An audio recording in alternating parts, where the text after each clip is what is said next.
Muito bem, meu compadre.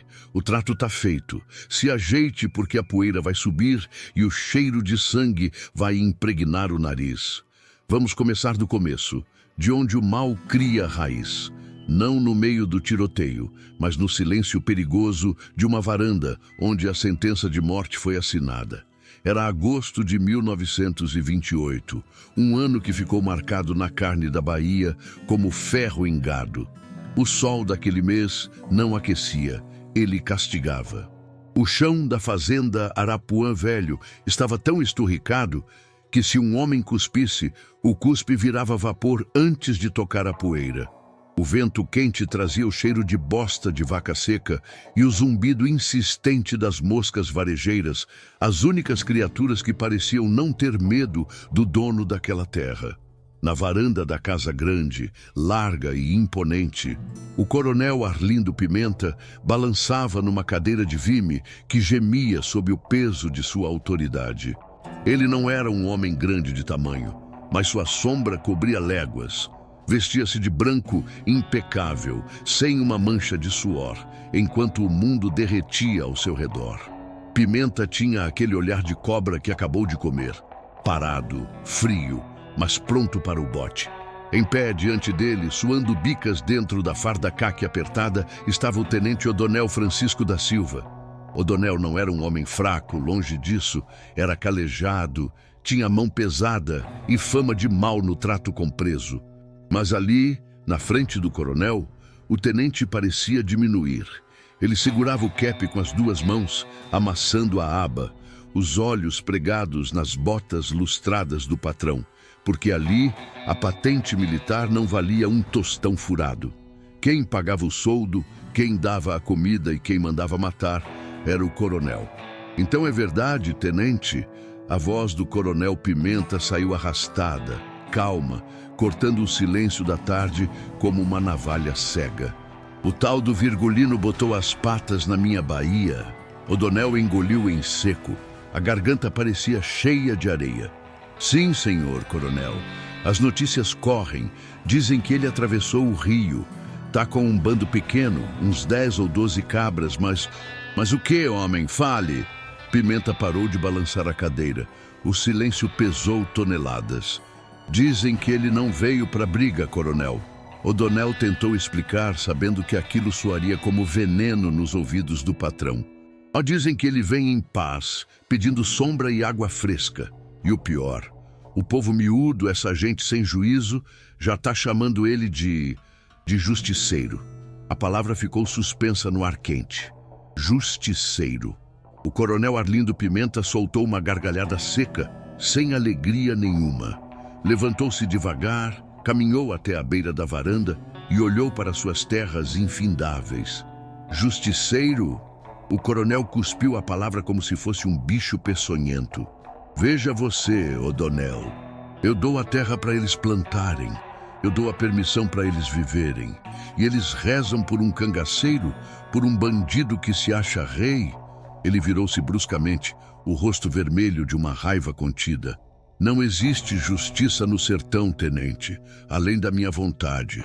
E onde eu mando não tem lugar para 2 reis. O coronel se aproximou do militar. O cheiro de perfume caro do Pimenta misturava-se com o cheiro azedo de suor do tenente. Escute bem o que eu vou lhe dizer, Odonel. Eu comprei sua patente, eu visto seus soldados, eu encho o bucho da sua tropa. Vocês são os meus cães de guarda. E quando um cachorro sarnento entra no quintal latindo grosso, o que é que o cão de guarda faz? Morde, coronel. Mata, respondeu Odonel, a voz firme por obrigação, mas o estômago revirado. Pois então, eu não quero saber se ele veio pedir paz, se ele veio rezar o terço ou se veio batizar menino.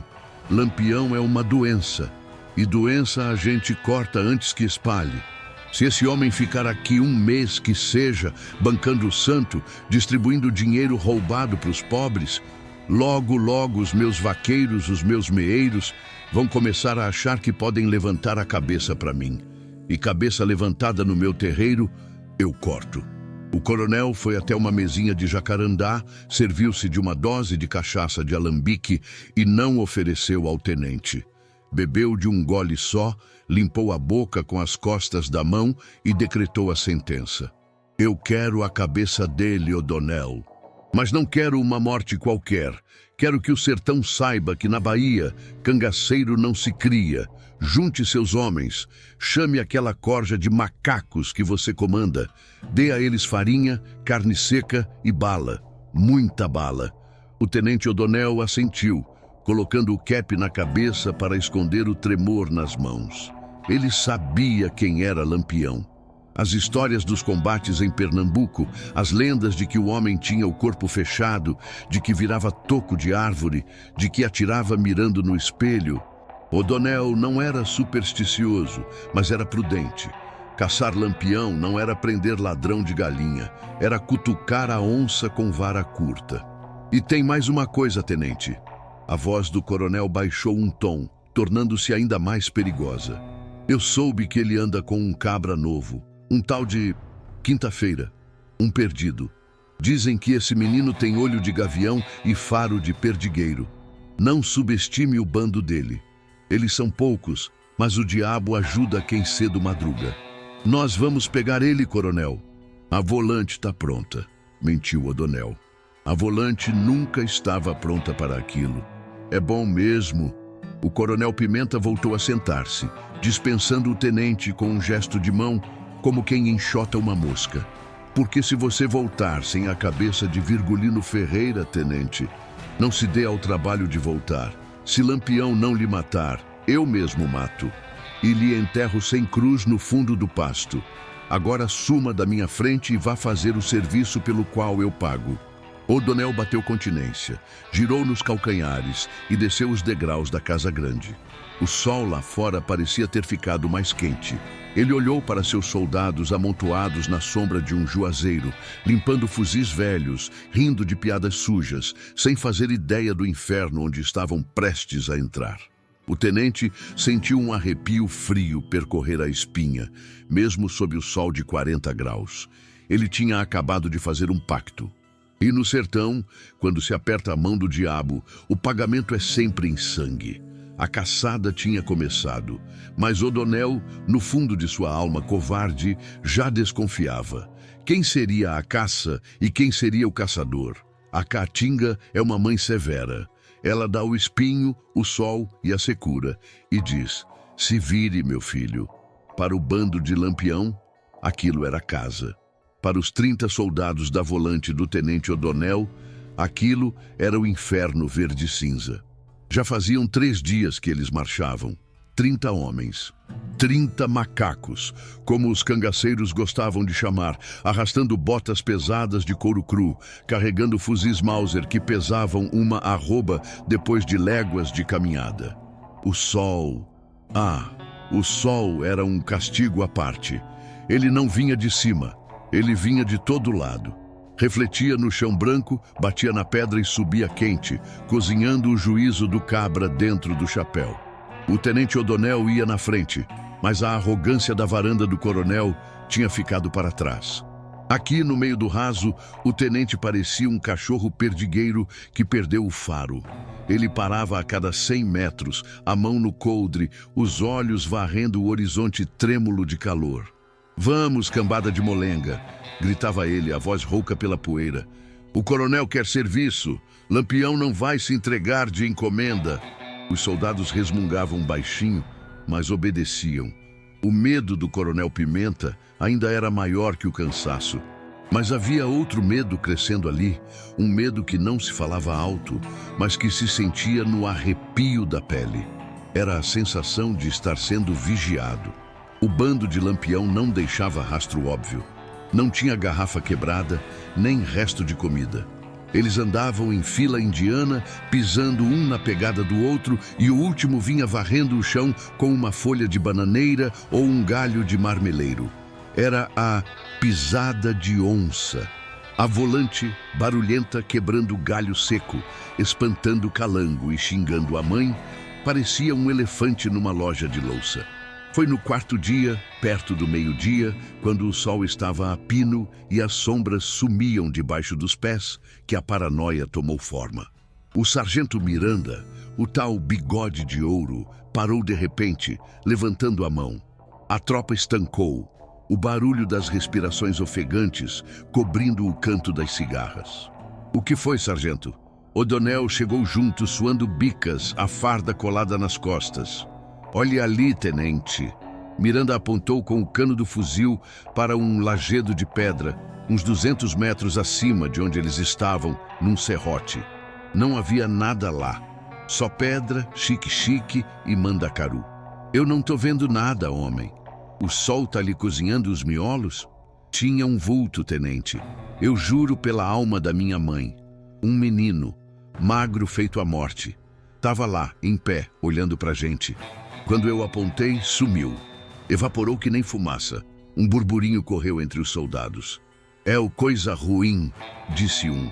Dizem que Lampião tem pacto, que ele tem uns diangos que avisam quando a macacada chega. Sussurrou outro. O'Donnell sentiu o estômago gelar. Ele sabia das histórias. O coronel tinha falado do tal Quinta-feira, o menino dos olhos de gavião. Se o menino estava lá, Lampião sabia exatamente onde eles estavam. Sabia quantos eram. Sabia até a cor da cueca do tenente.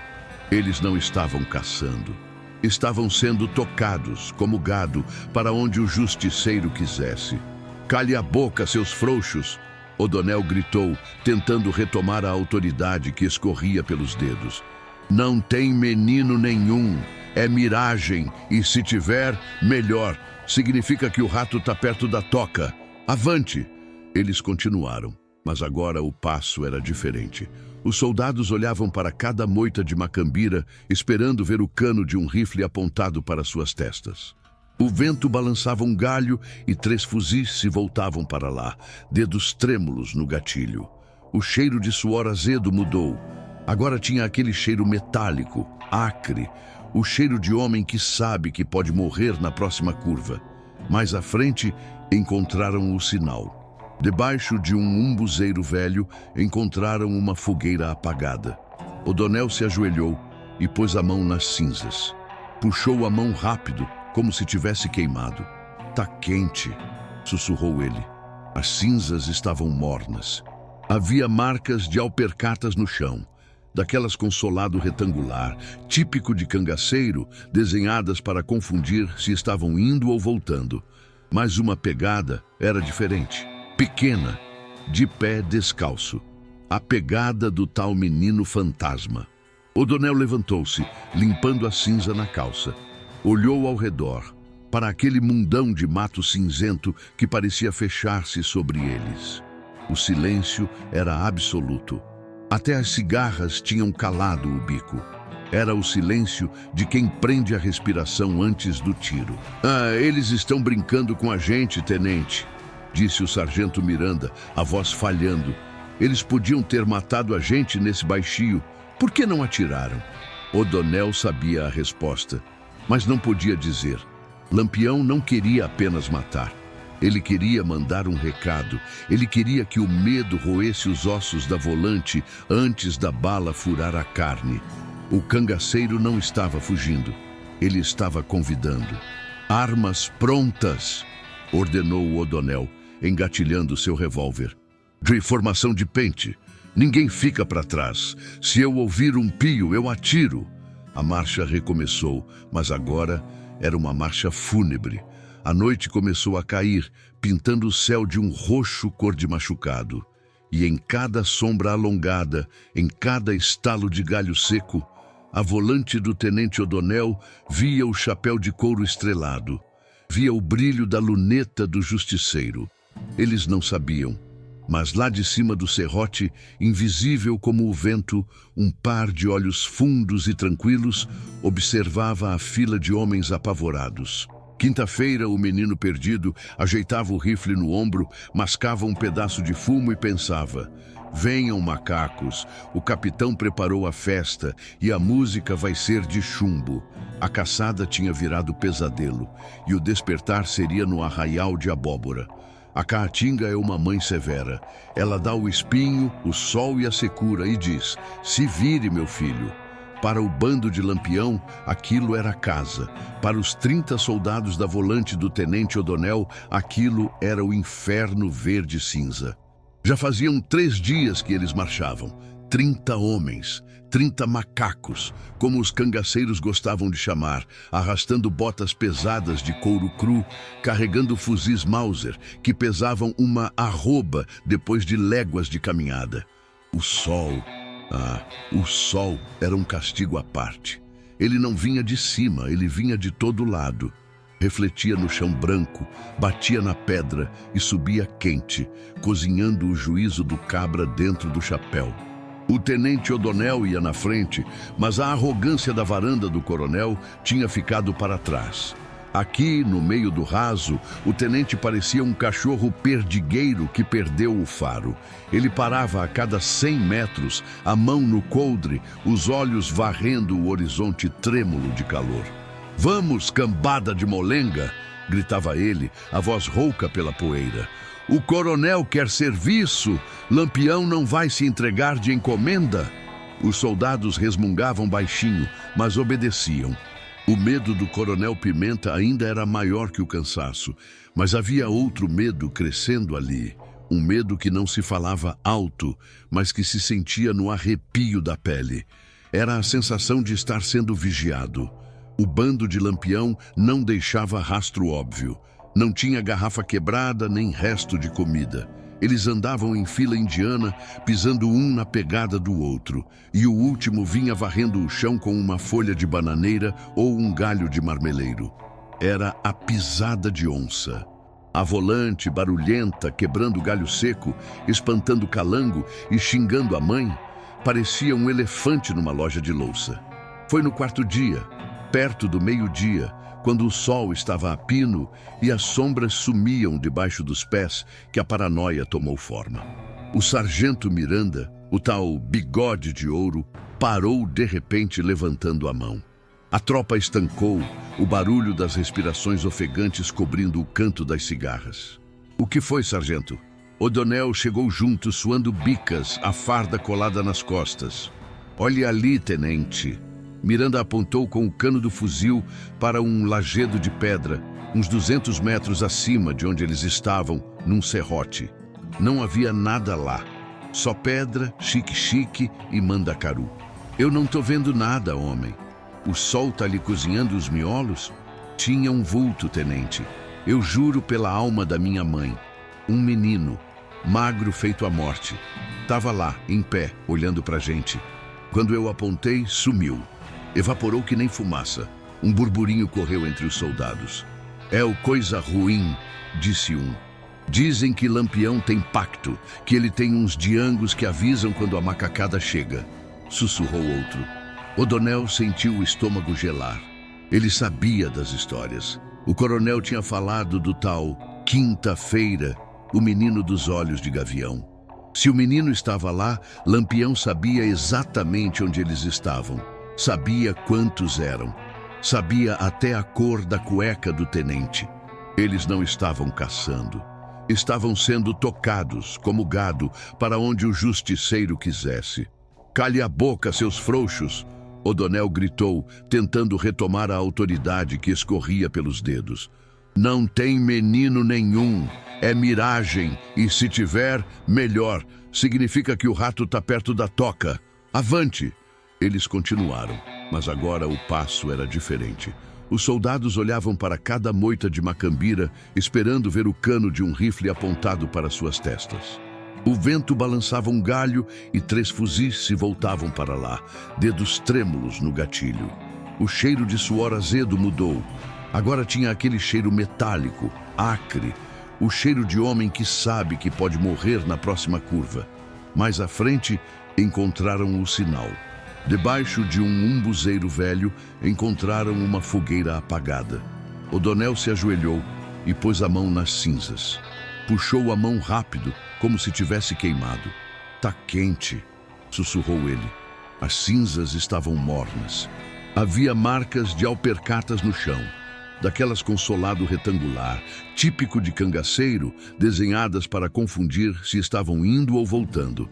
Mas uma pegada era diferente. Pequena, de pé descalço.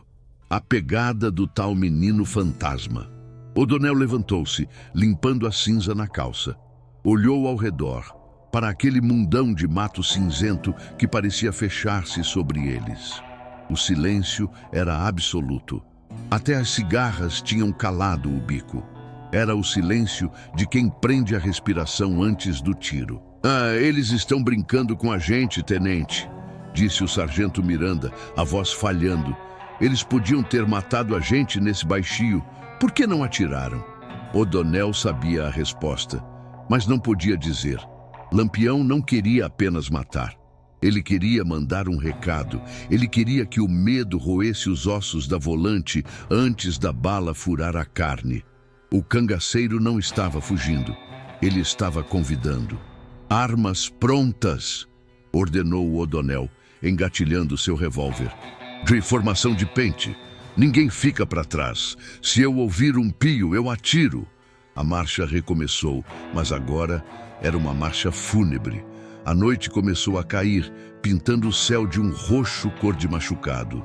E em cada sombra alongada, em cada estalo de galho seco, a volante do tenente O'Donnell via o chapéu de couro estrelado. Via o brilho da luneta do justiceiro.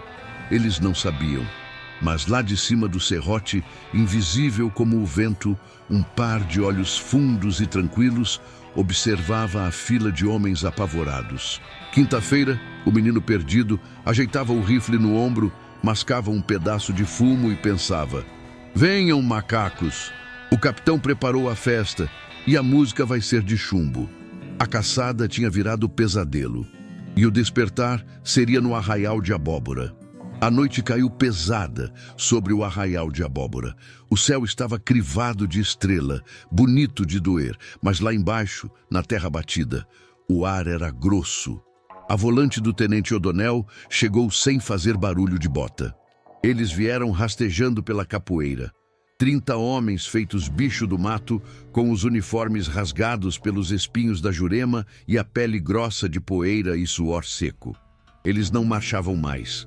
Eles caçavam, ou achavam que caçavam. De longe, ainda no escuro do mato, eles ouviram. Primeiro, um zunido baixo. Depois, o resfolegar rouco de um fole de 8 baixos.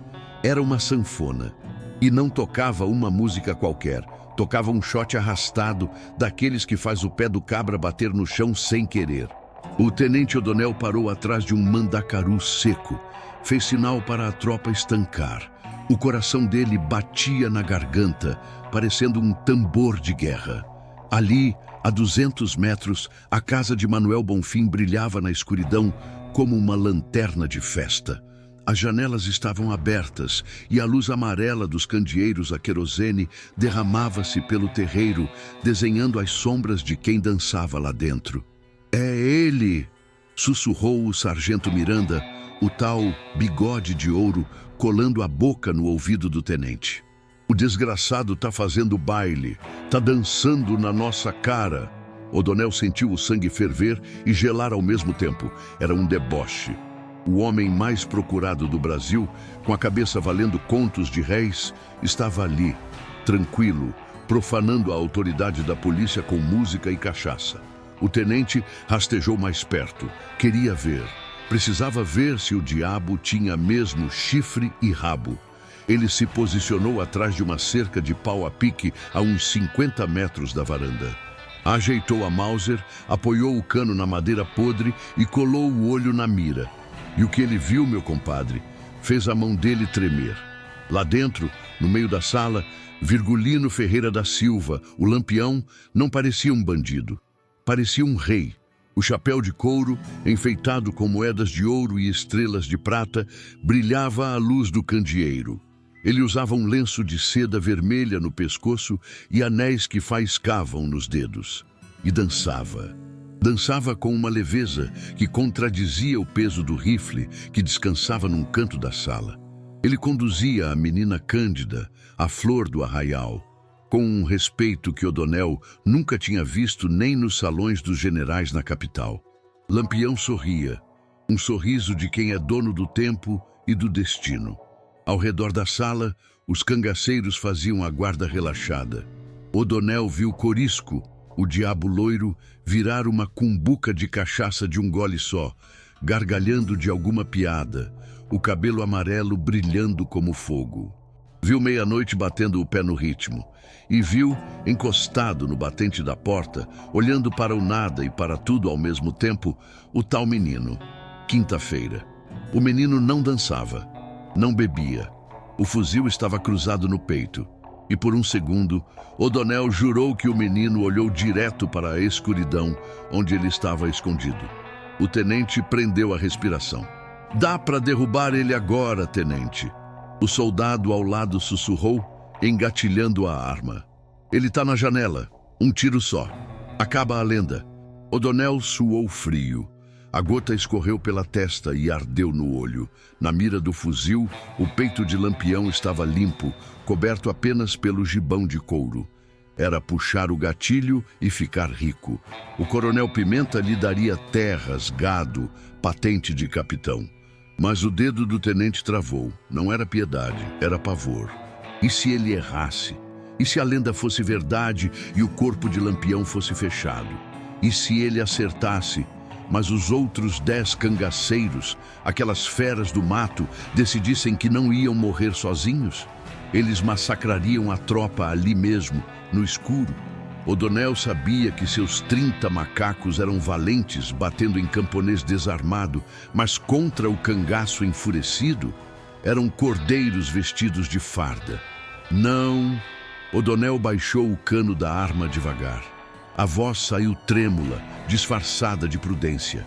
"Está muito escuro. A gente não sabe quantos tem lá atrás no barracão. Se a gente atirar agora, vira tiroteio de cego. Vamos cercar." Ele olhou para o lado. A uns 200 metros da casa, o muro baixo do cemitério de abóbora se erguia branco e fantasmagórico. Cruzes de madeira e túmulos de alvenaria. O lugar perfeito. Uma trincheira feita pelos mortos para proteger os vivos que queriam matar. "Pro cemitério", ordenou O'Donnell, gesticulando no escuro. "Vamos fazer a tocaia lá. Eles vão ter que sair quando o sol raiar. E quando saírem, vão dar de cara com 30 canos de fuzil." Os soldados recuaram, aliviados por não terem que iniciar o inferno naquele momento. Rastejaram como lagartos em direção às covas. Lá dentro da casa, a sanfona de Joãozinho de Isabel continuava a chorar um baião. Lampião rodopiou Cândida mais uma vez. A alegria era genuína, mas era frágil como vidro. O justiceiro não sabia, ou fingia não saber, que a cada passo de dança, 30 dedos engatilhavam a morte a poucos metros dali. A festa estava no auge, mas lá fora, no cemitério, a volante se acomodava entre os ossos dos antigos moradores de abóbora, ajeitando a mira, esperando a primeira luz do sol para transformar o baile em velório. A armadilha estava armada. O queijo estava na ratoeira. Só faltava o rato morder. Ou, quem sabe, a ratoeira quebrar no dedo de quem armou.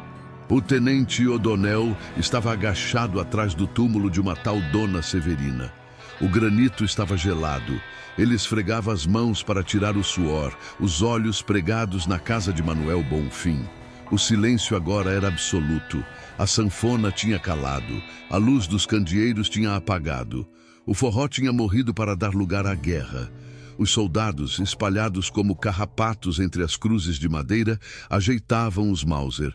O cabo Otacílio, ao lado do tenente, rezava um Pai Nosso sussurrado, o terço enrolado no guardamato do fuzil. "Cale a boca, homem!" sibilou O'Donnell. "Deixe Deus fora disso. Aqui quem resolve é o chumbo." O céu começou a clarear, aquele cinza sujo que anuncia a barra do dia. O sol, preguiçoso e sangrento, começou a lamber os telhados do arraial. Era a hora do diabo, como dizem os antigos. Lá na varanda, a porta se abriu. O rangido da madeira velha soou como um tiro no silêncio da manhã. Virgulino Ferreira apareceu. Ainda estava com a roupa do baile, o chapéu de couro inclinado, um copo de café na mão. Ele parecia tranquilo, dono do mundo. Ao lado dele, quinta-feira, o menino calado encostou-se na pilastra, espreguiçando-se como um gato. O'Donnell sentiu o dedo coçar no gatilho. Era o alvo perfeito. O rei do cangaço exposto como um pato na lagoa. "Preparem", sussurrou o tenente. A ordem correu pela linha de túmulos como um vento gelado. 30 canos de aço se levantaram. 30 olhos se fecharam na mira. Mas antes da pólvora queimar, meu amigo, me escute bem. Uma batalha dessa não se ganha só com coragem, se ganha com munição. E a munição dessa nossa prosa aqui é o seu apoio. Se você está gostando de ver a onça beber água, se inscreva agora no canal. Deixe seu gostei aí embaixo. É o chumbo que eu preciso para continuar contando esses causos que a história oficial tenta apagar. Carregue minha cartucheira com seu like, que a gente devolve em história. Pronto? Cartucheira cheia? Então segura o tranco. Lá na varanda, Quinta-feira parou de se espreguiçar. O menino travou. O nariz dele franziu, como bicho que sente cheiro de carniça. Ele olhou direto para o cemitério, para o topo da cova onde O'Donnell estava. O brilho do sol bateu no cano do fuzil do tenente. Foi um relâmpago de aviso. "Macacos! É a volante!" O grito de Quinta-feira rasgou a manhã. "Fogo!" berrou O'Donnell, perdendo a surpresa. O cemitério cuspiu fogo. Foi um estrondo só. 30 tiros batendo de uma vez. As balas zuniram como enxame de marimbondo furioso. A varanda da casa de Manuel Bonfim virou peneira. Telha voando, reboco estourando, madeira lascando, Lampião foi rápido como o pensamento. Num pulo só, ele jogou o corpo para dentro da casa, puxando Quinta-feira pelo colarinho. "Pro barracão! Saiam da casa!" gritou o capitão. Ele sabia que as paredes de tijolo cru da casa não segurariam bala de fuzil. O bando saiu pelos fundos, correndo dobrado, se jogando atrás dos fardos de algodão que estavam empilhados no barracão da feira. O algodão, fofo e branco, virou a muralha da justiça. As balas da polícia batiam nos fardos e morriam, puf, levantando nuvem de fibra branca que parecia neve no sertão. Do cemitério, a volante achou que tinha ganhado. O'Donnell ria, recarregando a arma. "Pegamos! Estão encurralados feito rato na toca! Derrubem o barracão! Não deixem um vivo!" Os soldados se levantaram de trás das covas, confiantes, expondo o peito estufado de coragem falsa. Eles achavam que cangaceiro acuado se entrega. Pobre gente iludida.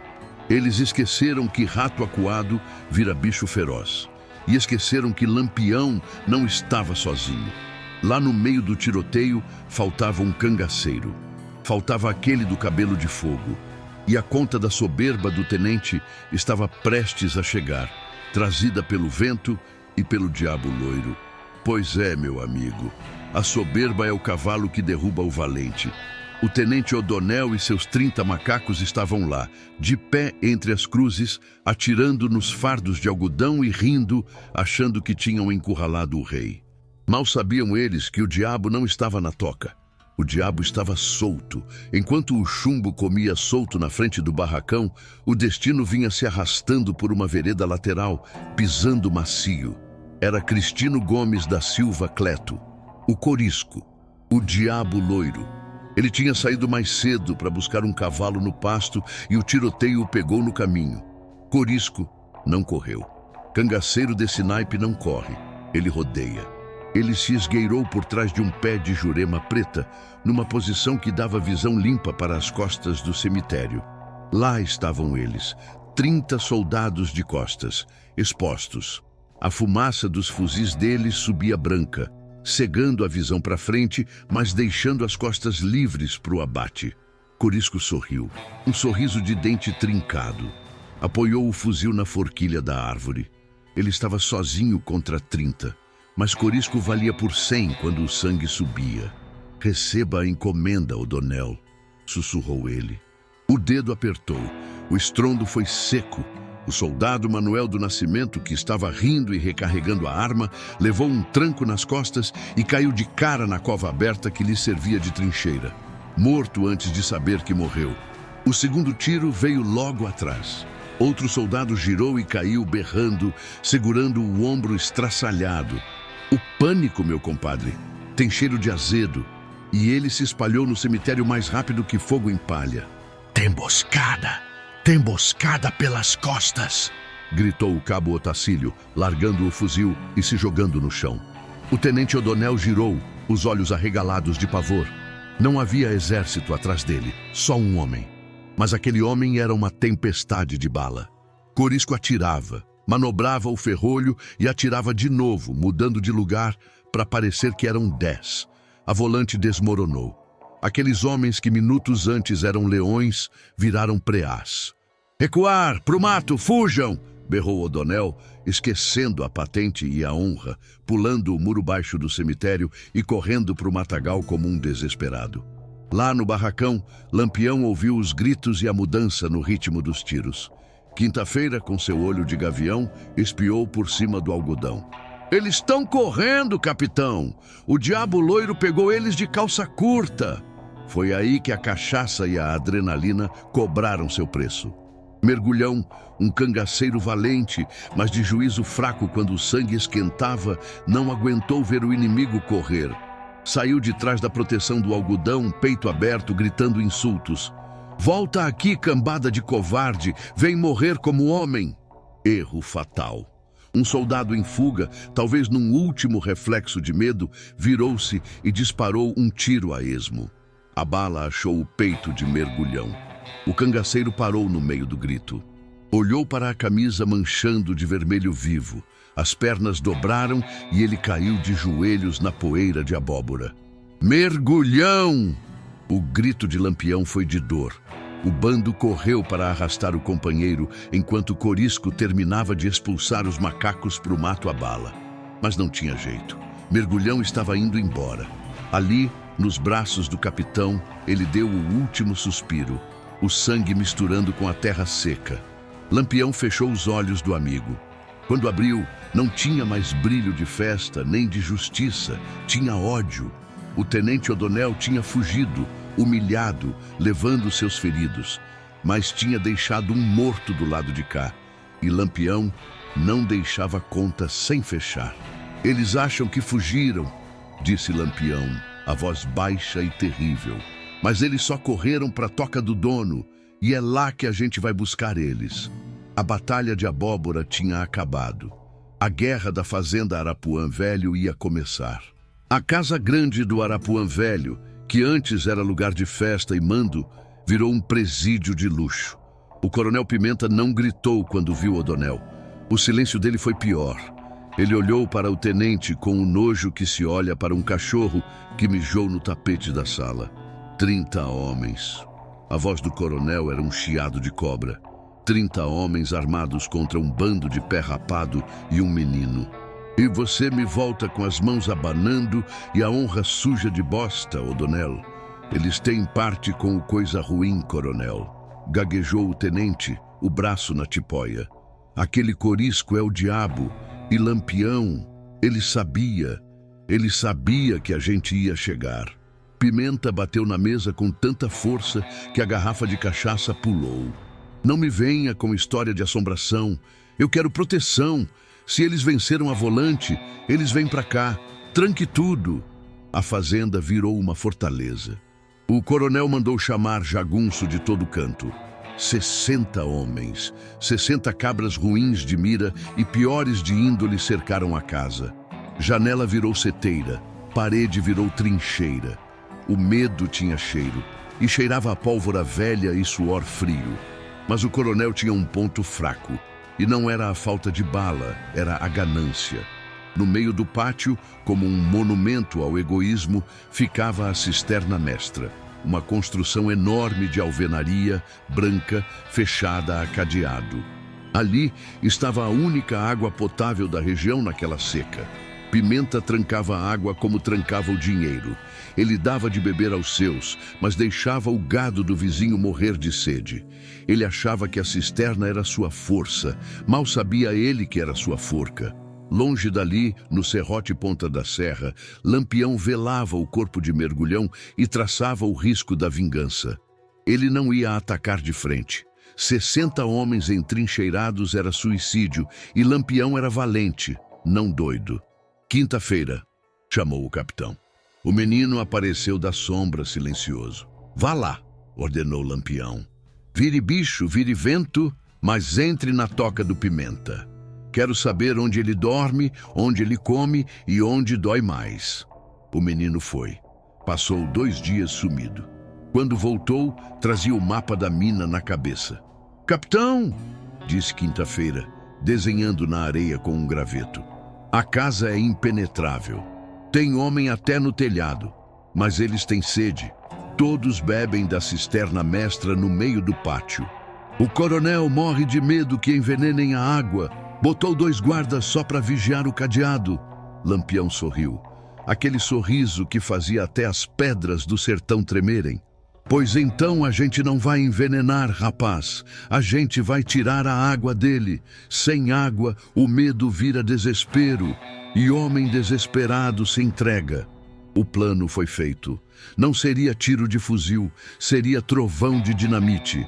Naquela noite, a lua se escondeu atrás de uma nuvem grossa, cúmplice do cangaço.